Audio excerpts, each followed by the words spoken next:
আমাদের মিনি ব্লগে আপনাদেরকে স্বাগতম। ফ্রাইডে ছিল, আমরা দুজনে বেরিয়েছি বাইরে। ঈদের পরে ঢাকায় আসার পরে এটা মানে আমাদের সেকেন্ড ডে বাইরে যাওয়া। তো রাতের বেলা আমি আর আমার ছেলে চলে চলে যাচ্ছি বাইরে। আমরা এসেছিলাম কেএফসিতে।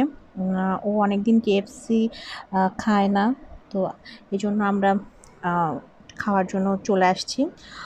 তো আমার ছেলে বড় হয়ে গেছে, সে ওই দেখেন ওই যে আহ, দেখছে সে কি অর্ডার করবে। আমাকে বলে তুমি বসো, আমি দেখে আসছি। তারপরে সে দেখে আসলো, এখন সে কি খাবে। সে এসে আমাকে বলছে যে মা, আমি একটা ফাইন্ড আউট করেছি, আজকে আমরা সেটা খাবো। তারপর আমরা খাবার অর্ডার করলাম। তারপরে সে কি করলো, এখানে বসে বসে আমার আমার আর একটা ছোট পুরানো ফোন ছিল, সেটা দিয়ে ছবি তুলছে। আর বলতেছে যে আমার না আজকে খুব ছবি তোলার মুড আসছে। সে নিজের ছবি তুলছে এবং আমার ছবি তুলছে। আর এই যে আমাকে আজকে খুব একটা ফ্রেশ ফ্রেশ লাগছে, কেন হয়তো ঘুমটা আজকে খুব ভালো হয়েছিল, আমি আজকে অনেকটা ঘুমিয়েছিলাম, এই জন্য হয়তো। তো আমি এদিকে একটু ভিডিও করছিলাম, আর সে কী করছে, ওখান থেকে আমার ছবি তুলছে এবং সে আমাকে পরে দেখায় যে দেখো মা, আমি না তোমার ছবি তুলেছি। এই যে আমাকে দেখাচ্ছে যে আমি তোমার ছবি তুলেছি। এবং সে খুব ভালোই ছবি তুলতে পারে। তারপর আমি দেখলাম, দেখে বললাম যে হ্যাঁ, ভালো ভালো হয়েছে তোমার ছবি তোলা।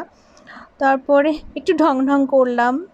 তো ভালো, আমি ভিডিও এখন আসলে করতে পারি না।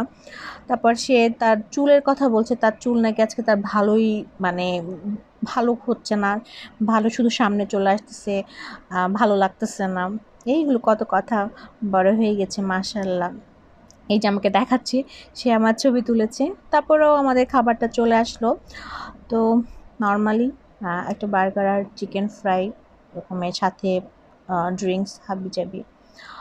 তো আর কি, দুজনে মা আর ছেলে মানে খাওয়ার জন্য প্রিপারেশন নিচ্ছি।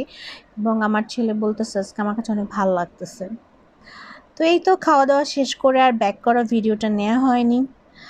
আমরা এখানে ভিডিওটা শেষ করব। সবাই ভালো থাকবেন। আবার আপনাদের সাথে চলে আসবো আমি নতুন কোনো ভিডিওতে। এই তো, আল্লাহ হাফেজ।